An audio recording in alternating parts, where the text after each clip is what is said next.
My pole was the only thing keeping me sane.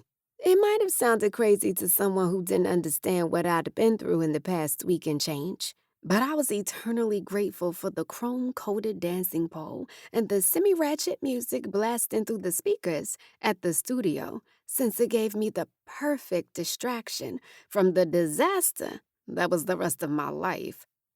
According to the fire marshal, the fire in my apartment building a little over a week ago was a complete accident. Something about the girl in the unit next to mine trying to cook dinner for her new boyfriend, knowing good and well her ass could barely boil water.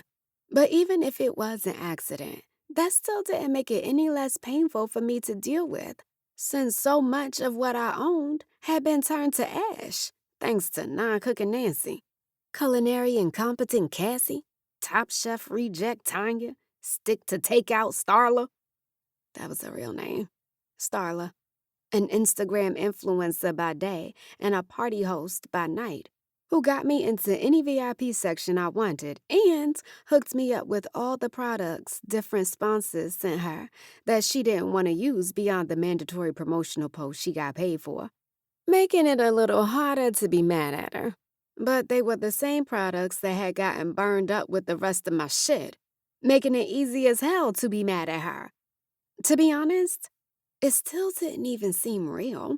The fact that my first apartment was now a charred memory, the fact that I'd lost some of my most prized possessions, the fact that I was technically homeless.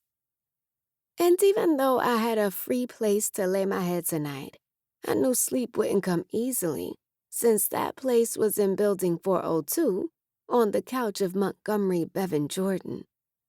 Yeah, the bow-legged boy with the three first names, or three last names, depending on how you looked at it, was my best friend, is my best friend.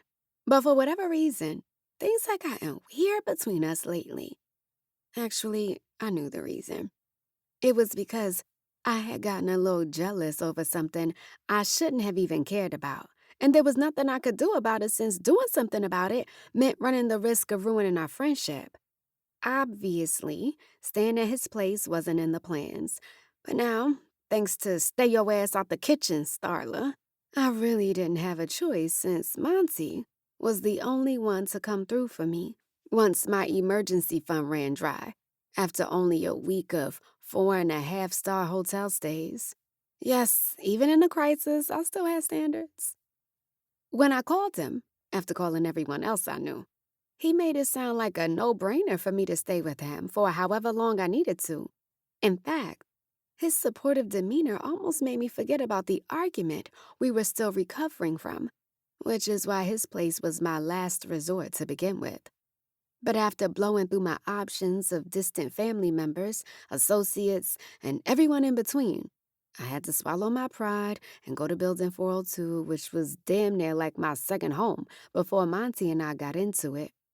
But boy, did we get into it.